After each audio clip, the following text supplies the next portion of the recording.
더 배움 강추린 한국사 약속의 이름 최승건입니다. 자, 오늘 고려시대의 경제생활, 그 다음에 신분제도, 그 다음에 사회풍습에 대해서 가벼운 마음으로 한번 알아보도록 하겠습니다.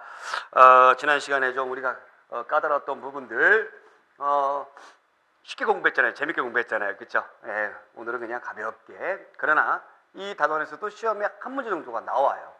가볍지만 그래도 약간의 비중은 있는 그런 단원이다라는 거 기억해 주시기 바라고요. 자, 그러면 수업으로 들어가도록 하겠습니다. 교재 102페이지에 경제생활.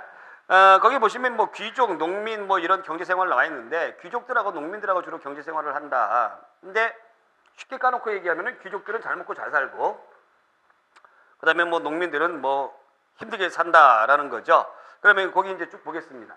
이 귀족들은 이제 어떻게 살아가느냐? 귀족들은 어떻게 살아가느냐? 얘네들은 어떻게 살아가느냐? 잘 살아가겠죠. 그렇죠? 지들끼리 띵까띵까 거리면서 잘 살아갑니다. 요즘 옛날에 태어났으면 귀족이 됐으면 좋았을 텐데 귀족으로 태어나기가 그렇게 쉬운 건 아니죠. 귀족들은 이제 국가로부터 뭘 받죠? 그렇죠? 전시과를 받죠. 그 얘기가 이제 나오는 거고, 전시과를 받으면 수조권이 있었다라는 겁니다. 수조권을 생산량의 10분의 1 수조를 할 수 있다라는 거지 지가 낸다라는 얘기가 아니에요. 이거 기억해 주시기 바라고. 나중에 가면은 이제 뭐가 토지가 없으니까 수조권도 누가 하죠? 국가가 하죠. 그래서 나중에 가면은 녹봉을 받는데, 일종의 이 녹봉은 월급이라고 보시면 돼요. 그래서 뭐 곡식이나 비단, 거기 비잔이라고 하는데 비단이죠. 비단. 오타가 났습니다. 비단 같은 거 연 2회 정도 이렇게 국가로부터 받는다라는 얘기죠. 만약에 자기가 토지를 소유할 경우에는 소유한 토지일 경우에는 여기에서 일하는 백성들이 있죠. 그 백성들 2분의 1을 걷어들인다라는 얘기입니다. 2분의 1을 거두었다. 이걸 우리가 병작 반수라고 그러죠. 자, 그 다음에 노비가 있습니다. 노비가 있는데 집에서 데리고 있는 노비들 같은 경우에는 걔들이 뭐 아무 때나 데리다가 이제 일 시키고 막 먹여주고 재워주고 이렇게 하니까. 근데 이제 밖에서 생활하는 노비가 있어요. 이 외거 노비들이 있는데 이 외거 노비들은 1년에 신공이라고 해가지고 주인한테 뭔가를 바쳐요. 그럼 뭘 바쳐요? 역시 뭐 배, 그러니까 이런 옷감 같은 거라고 보시면 되겠고, 그 다음에 곡식을 바친다라는 얘기입니다. 그러니까 이런 것을 기반으로 사치스러운 생활을 할 수밖에 없었겠죠. 자, 여러분들이 이 외거 노비 보면은 이제 밖에서 거주하는 노비들이다 해서 외거 노비 그러는데, 이 외거 노비는 뭐 뒤에 나오면 또 나오겠지만은 그냥 신분만 노비일 뿐이지 농민하고 거의 비슷해요. 자기 재산도 가질 수가 있고요. 결혼도 할 수가 있고, 또 그 다음에 뭐 공을 세우거나 뭐 이렇게 하면은 뭐가 될 수도 있어요. 신분이 상승될 수도 있어요. 이게 외거노비다라는 겁니다. 자, 그 다음에 이제 농민의 경제생활 보겠습니다. 농민. 일반적으로 우리가 농민을 뭐라고 부르냐면은 백정이라고 불리워요. 고려시대에는 백정이라고 불리운 거 여러분들이 기억해 주세요. 백정. 조선시대에 들어가면 이 백정을 뭐라고 부르냐면 도살업자들을 백정이라고 하잖아요. 고려시대에는 백정이라고 합니다. 백정. 네, 백성할 때 그 백자예요. 자, 민전을 소유하면, 즉 내 땅을 소유하고 있으면, 내 땅을 소유하고 있으면 국가한테 주는 거죠. 그래서 10분의 1을 내는 거예요. 내 거. 근데 내 거 아니야. 내 땅이 아니고 공유주의야. 국유지라든가 공유지야. 이럴 때 좀 많이 냅니다. 4분의 1을 내요. 4분의 1. 조금 더 많이 내는 거죠. 그리고 그 다음에 이제 사유지일 경우에는 몇 분의 1 낸다고요? 2분의 1 낸다고 그랬죠. 2분의 1 낸다고 그랬죠. 이거 병작 반수라고 한다고 그랬죠. 자, 그 다음에 주인이 방치해서 황폐한 토지를 진절머리 난다. 진절머리 나. 진절머리 나. 황폐됐으니까 이거를 내가 개간을 했어. 주인이 있는데 이러면 일정 기간 동안에 감면을 해준다. 우리가 앞에서도 이건 나왔었죠. 자, 그 다음에 주인이 없는 토지를 내가 갱안했으면 너 가져라 이거고요. 그 다음에 아주 특이한 것이 12세기 이후에 간척 사업이 활발했다. 요 간척 사업은 여러분들이 기억해 주셔야 되는 게 최근 들어서만 있었구나 이렇게 생각하시면 안 되고 예전에도 있었어요. 간척 사업은 있는데 이 간척 사업은 뭐냐면 갯벌을 갖다가 농사 짓는 땅으로 만드는 겁니다. 그래서 언제 활발히 이루어졌냐면 최씨 정권 때에 강화도로 천도를 했잖아요. 그렇죠? 강화도로 천도를 했을 때 강화도가 아무래도 섬이다 보니까 그 토지 면적이 한계가 있다 보니까 그 주변에 조금 그 인접해 있는 그 갯벌을 땅으로 일구어서 거기를 개간을 했던 겁니다. 이것이 이제 간척 사업이에요. 이거 기억해 주시면 좋을 것 같고, 자, 신분제도를 보겠습니다. 신분제도는 맨 위에 따가리에 있는 애들이 귀족이죠. 그러면 이 귀족 신분이 되는 애들이 이제 처음에 나왔던 뭐 문벌귀족이라든가 그 다음에 무신, 그 다음에 검문세족, 그 다음에 이제 신진사대부다라고 하는데, 문벌귀족 정리하는 마음으로 가볼게요. 음서라든가 공음전, 또 자기가 과전을 받죠. 이걸 특권층을 유지했고, 그 다음에 무신들 나와 있고, 검문세족 똑같아요. 자, 신진사대부가 약간 다른데, 신진사대부는 지방의 향리층이었기 때문에 이런 어떤 뭐 음서라든가 그런 혜택은 없었죠. 오로지 실력으로 중앙에 올라온 사람들이죠. 그런 어떤 차이가 있고, 그 다음에 이제 중류층이 있습니다. 여러분들 이 중류층을 좀 기억해 주셔야 돼요. 이 중류층들의 명칭들이 조선시대까지 그대로 이어지기 때문에 궁중의 관리를 갖다가 남반이라고 불러요. 남반. 궁중의 관리, 남반. 그 다음에 지방행정식무는 향리 아시겠고, 그 다음에 하급장교, 그 다음에 이제 영리가 있습니다. 역에서 일하는 사람들 영리가 있어요. 얘들도 중류층이에요. 이게 영리가 고려시대 때는 중류층인데요. 조선시대에 가면은 신량역천이라고 그래가지고 신분은 양인인데 천민 취급을 받아요. 역에서 종사하는 사람들이. 그런 어떤 차이점이 있다. 그리고 영리, 중류층이다. 자, 그 다음에 또 이제 어떤 중류층들. 요거네. 그 다음에 얘네들은 지난번에 했지만 일을 열심히 하니까 뭘 받아요, 여러분들? 토지를 받죠? 이 토지를 받는데 직역을 세습하기 때문에 어떻게 한다? 이 토지 역시 세습한다라는 겁니다. 세습한다. 그 다음에 이제 양민, 대부분의 그냥 일반 백성들, 양민이라고 그러는데 대부분은 농사 짓는 백성이고 상공업 종사하는 사람들도 있다. 자, 그 다음에 향부곡소에서 일하는 사람들은 양민이죠. 근데 천민 취급하는 거죠. 그쵸? 천민 취급합니다. 얘들 차별도 심해요. 공부를 아주 잘해, 똑똑해. 과거 시험 볼 수 있어요, 없어요? 못 봐요, 얘들. 그래서 국자감도 못 들어갑니다. 국자감도 못 들어가. 거주 이전에 자유도 없어요. 도망가면 안 되니까.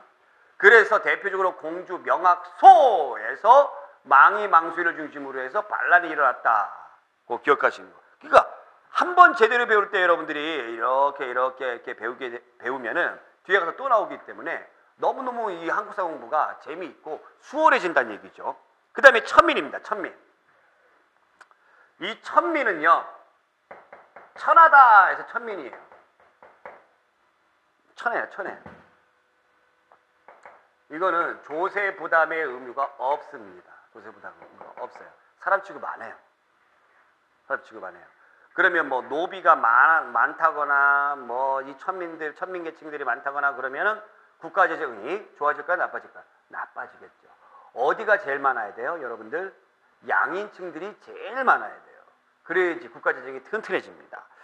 자, 천민은 가장 많은 천민이 바로 노비예요. 노비. 이 노비들이 가장 많은 천민들인데 이 노비가 국가에 속된 공노비가 있고 개인이 데리고 있는 사노비가 있다라는 얘기입니다. 그러면 또 공노비는 또 어떻게 되느냐? 관청에서 일하는 입영노비가 있습니다. 그 다음에 밖에서 거주하는 외거노비가 있어요. 입영노비, 여기서 일하는 거예요. 여기서 관청에서 들어가가지고 이렇게 열심히 일을 해요. 자, 일을 하게 되면은 뭐를 받아요? 여기서 급료를 받습니다. 이거 괜찮죠? 공노비, 예, 유거노비. 자, 그 다음에 산노비. 산노비도 역시 주인에게 속해 있습니다. 주인이 거느려요. 그래서 솔거노비가 있고 외거노비가 있습니다. 얘는 뭐 말할 것도 없고, 외거노비를 보게 되면은 얘네들은 아까 제가 얘기했지만 얘네들랑 똑같죠? 똑같죠? 신공을 바친다라고 돼 있고 밖에서 거주하고 자유로워요.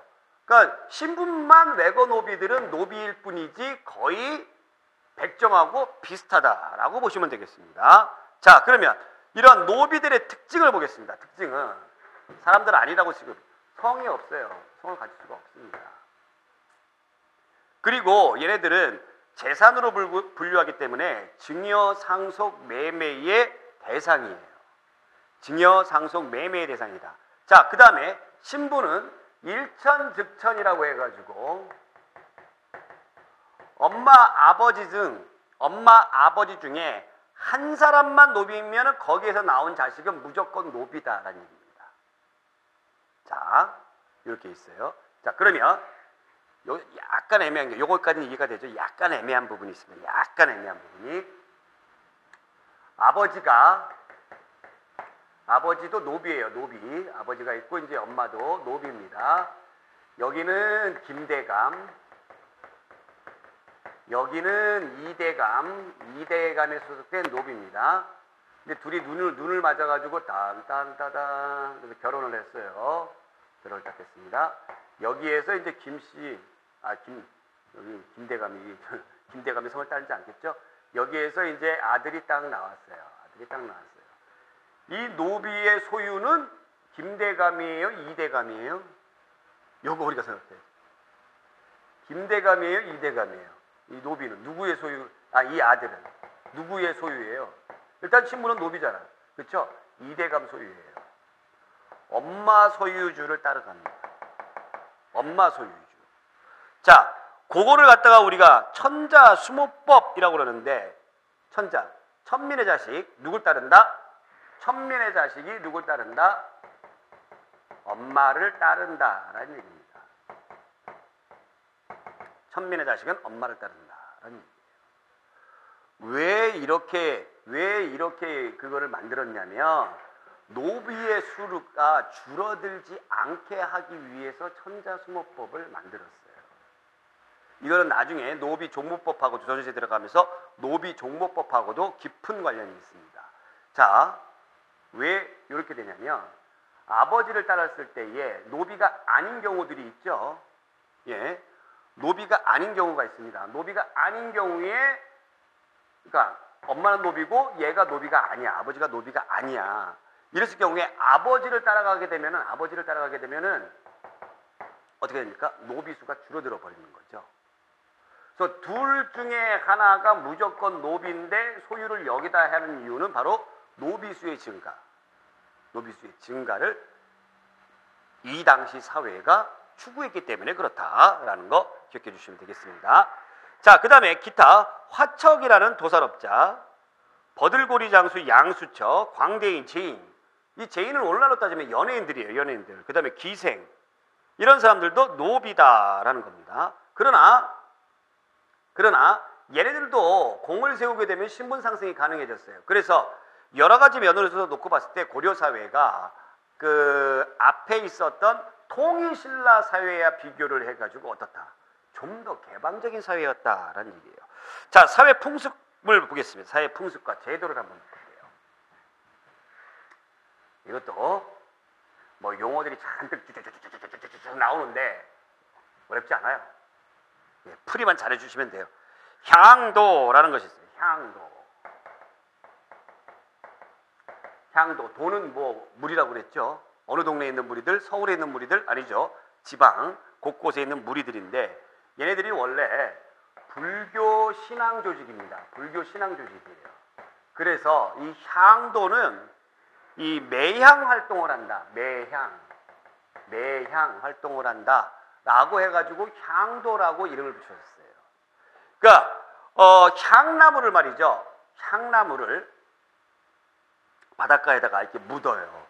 이렇게 묻고 이렇게 있으면 이 미륵불이 세상을 구원해 주러 오는 부처를 미륵불이라고 했죠. 미륵불이 올 것이다 라는 어떤 불교 신앙의 일종입니다. 이것을 했는데 이 매양 활동을 이렇게 했는데 얘네들 무리가 있잖아요.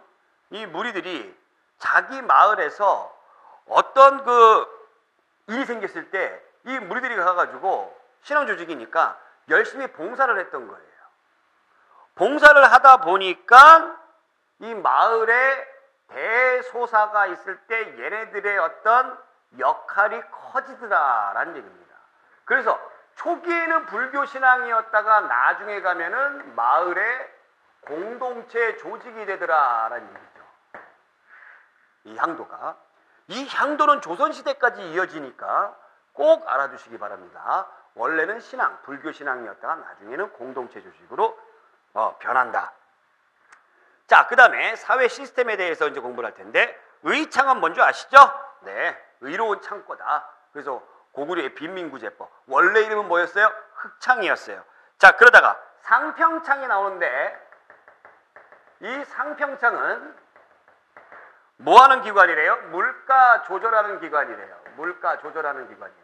그러니까 물가가 오르락내리락 오르락내리락 그러다 보면 백성들은 살기가 좋아요, 안 좋아요? 안 좋죠. 그래서 물가는 항상 어떻게 돼요? 항상 평탄해야 돼요. 그래서 그 조절을 한다 해서 상평창이라고 이름이 붙여진 거죠. 자, 그 다음에 동서대비원. 동서대비원. 이 동서대비원은 동대비원, 서대비원 이렇게 나눠져 있기 때문에 합해서 동서대비원. 얘는 뭐예요? 얘는 병원이에요. 병원. 그럼 누구를 위한 병원? 귀족들을 위한 병원? 아니죠. 가난한 사람들을 위한 병원이에요. 그러니까 사회복지제도라고 보시면 돼요. 동서대비원. 자, 그 다음에 해민국 있습니다. 해민국. 백성들에게 은혜를 줍니다. 혜택을 줘요. 그건 뭐 하는 기관이에요? 무슨 혜택을 줍니까? 약국이에요. 약국. 가난한 백성들에게 약 같은 거 지어주는 거 얘기하는 거고, 제위보 나와 있는데 제위보는 보호할 때 설명하겠습니다. 자, 이 보는 뭐냐? 보따리, 보물 뭐 이런 거, 보물 보따리, 보물 이런 거죠. 일종의 재단이다라고 보시면 되죠. 재단. 기금을 모아놓는 거예요. 기금을 모아놓고 이거 돈놀이를 해가지고 어떻게 합니까? 이 기금을 불리는 거죠. 그럼 이 재단이 뭐를 위한 재단이죠? 뭐 예를 들어서 노무현 재단 그러면 노무현 대통령의 가치를 널리 알리기 위해서, 그래서 그 돈으로 뭐를 하는 겁니까? 여러 가지 행사도 하고, 그쵸? 또 그런 어떤 그 민주주의를 위해서 열심히 노력한 사람들에게 도움도 주고, 그러기 위해서 돈이 필요하니까 그런 것들 우리가 재단이라고 그러잖아요. 장학재단 그러면 또 뭐 하는 거예요? 그 재단에서 뭐 하는 겁니까? 어려운 환경에서 열심히 공부하는 학생들에게 장학금을 주는 거죠. 역시 마찬가지로 이 보가 재단이라는 뜻이네요. 보. 그러면 학생들을 열심히 공부하라고 해서 학보가 있습니다. 학보. 그 다음에 불교 간행을 위한 불경, 경보, 그렇죠? 경보 다 보자 들어가죠. 팔관의 개최를, 팔관에 어마어마하게 돈 들어가니까 팔관보, 팔관보. 그 다음에 여기 나와 있는 제위보, 여러 사람들을 위해서 여러 사람들이 제위보. 그래서 우리가 이제 학교에서 교장 선생님을 훈할 때 그러잖아요. 또 아니면 뭐 군대에서 할 때 제군들 그러잖아요. 그렇죠? 그 제자가 여러 명, 여러분이라는 뜻이거든요. 여러 명을 위한 장학기금. 그래서 가난한 사람들, 가난한 백성들을 위한 장학기금이 아니라 재단. 예? 이게 제위보. 아시겠죠? 보.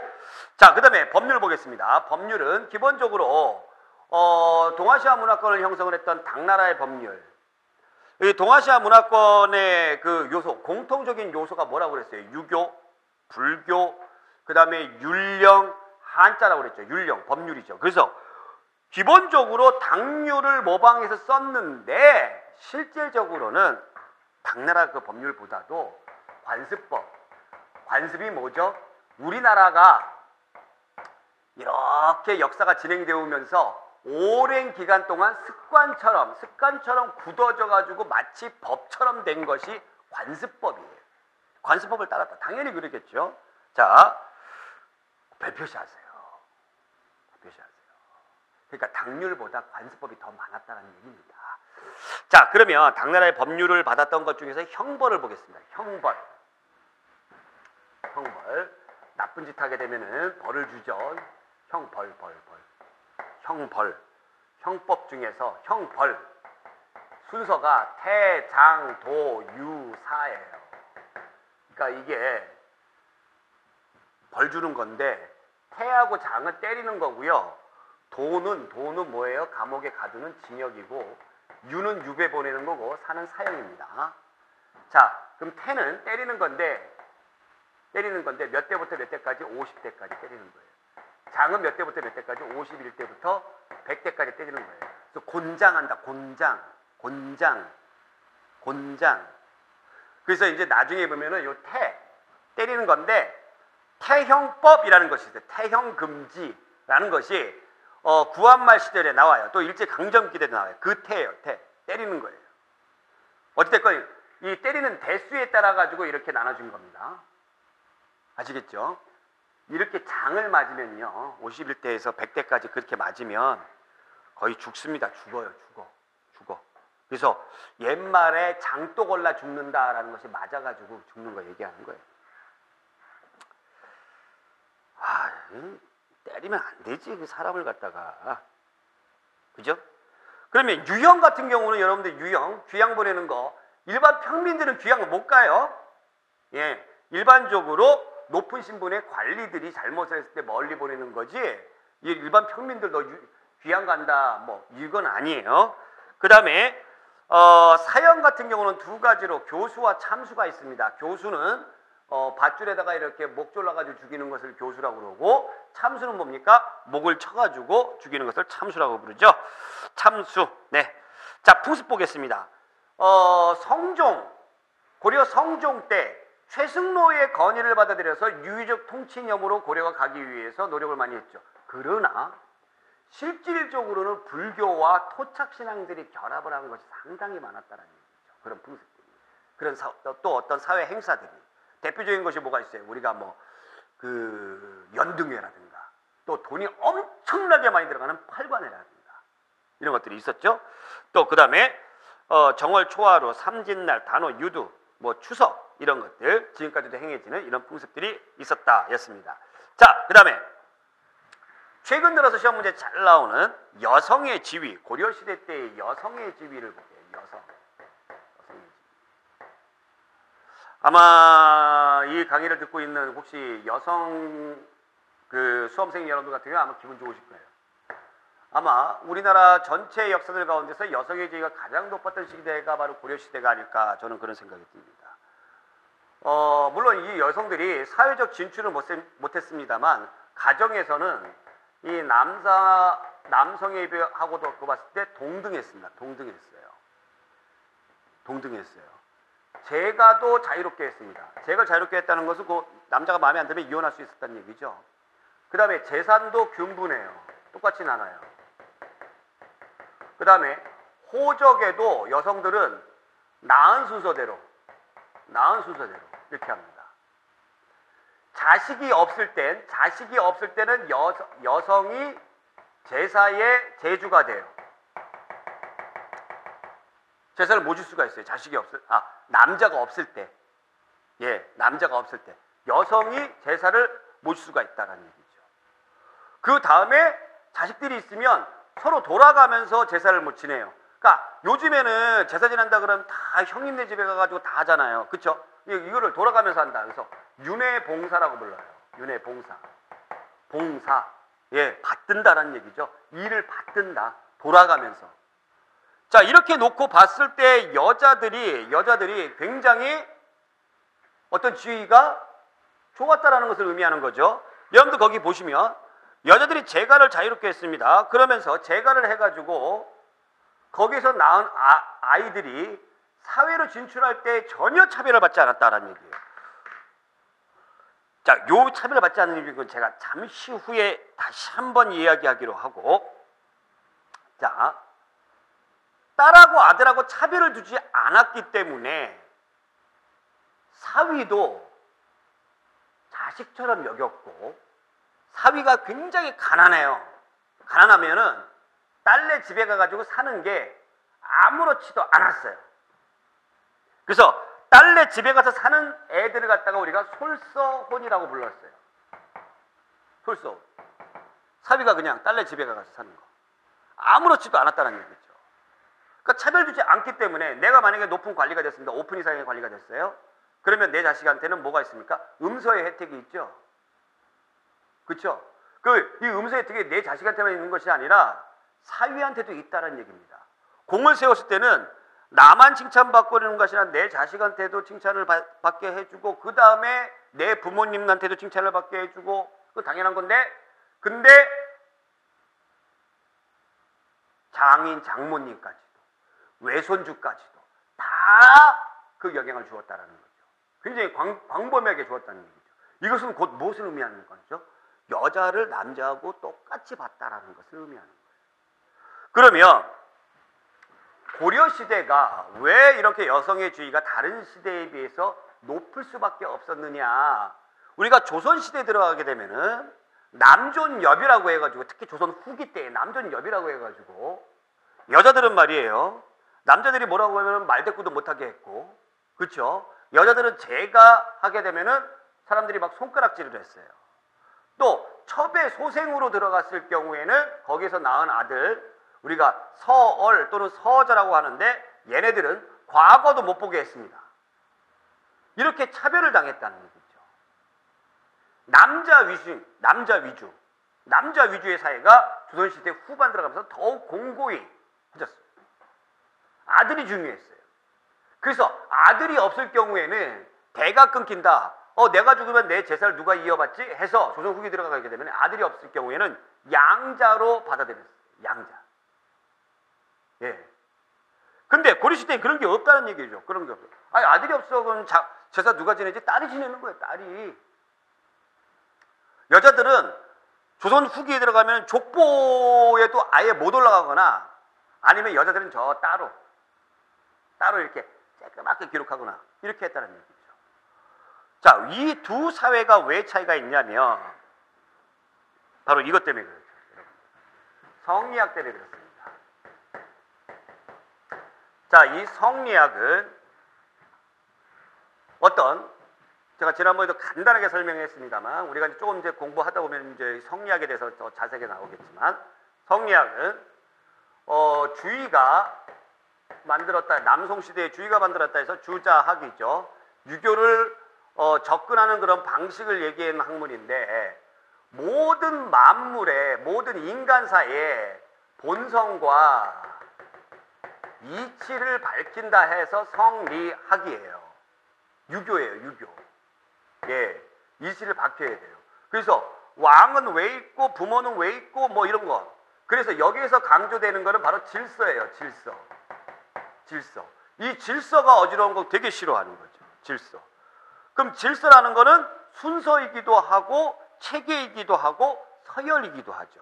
그래서 서열을 강조합니다. 서열을.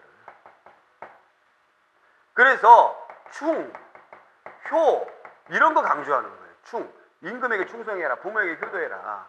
임금이 똑같아도 대들지 마라 함부로.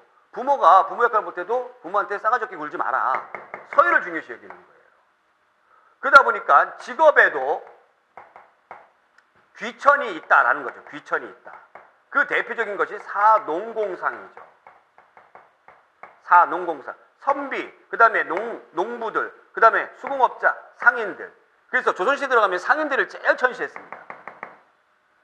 이게 성리학에 있는 뭐예요? 암시적인 그런 내용들이다라는 얘기죠. 그러면 남자하고 여자하고 놓고 봤을 때는 누가? 남자가 귀한 거고 여자는 천한 것이다. 남존여비. 근데 이 성리학이 원나라 간섭기 때에 충렬왕 때부터 슬슬 들어와서 고려 말기에 들어가게 되면서 신진사대부들이 이 성리학을 공부했기 때문에 고려 시대에 전반적으로 성리학이 일반적으로 이 백성들의 생활에는 거의 미치지 않았다라고 보시면 되는 거죠. 조선시대에 들어가게 되면서 이 성리학이 슬슬 뭐 그 성리학을 연구하는 뭐 소학이라든가 주자가래라든가 이런 책들이 백성들에게도 전달이 되고 강조가 되었기 때문에 조선시대에 들어가면서 성리학의 영향 때문에 여성들이 낮아질 수밖에 없었던 겁니다.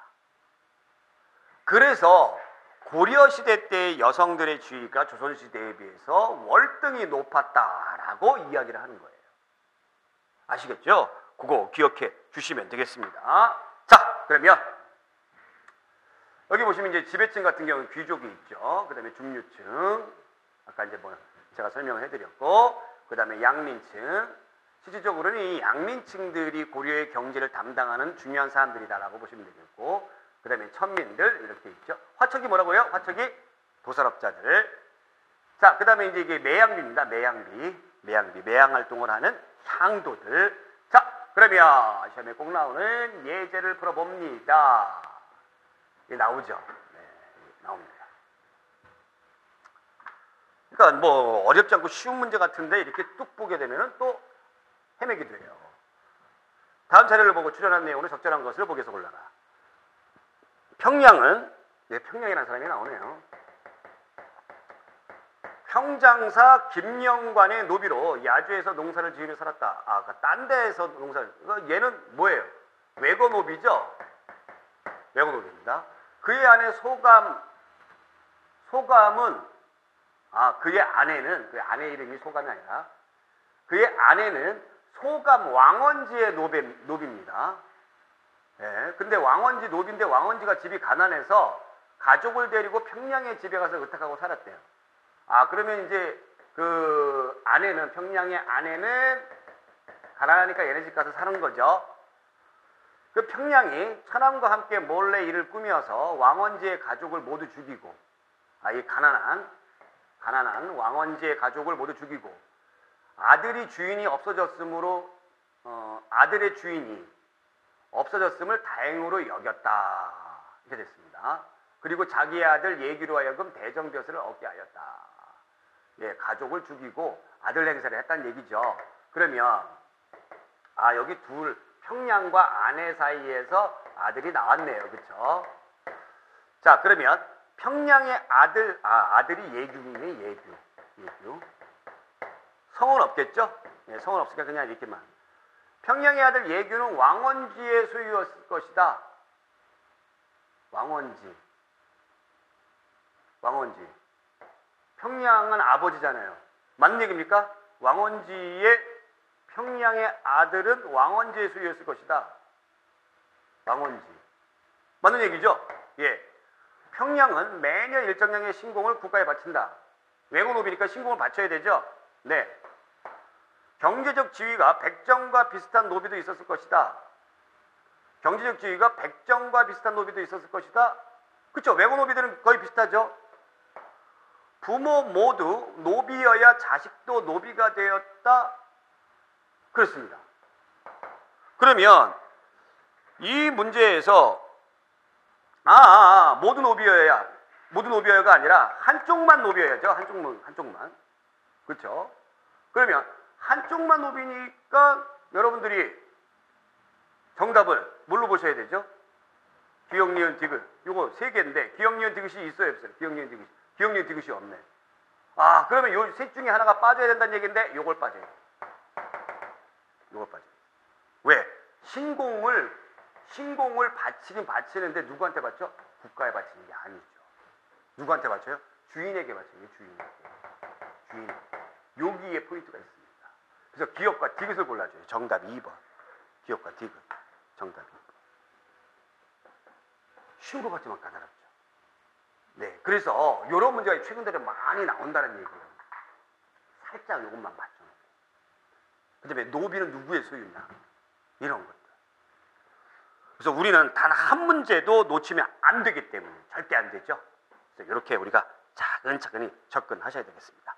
자, 고려의 사회와 풍습에 대해서 알아봤고요. 다음 시간에 고려의 학문, 특히 불교에 대해서 한번 우리가 또 열심히 알아보도록 하겠습니다. 오늘 여기까지.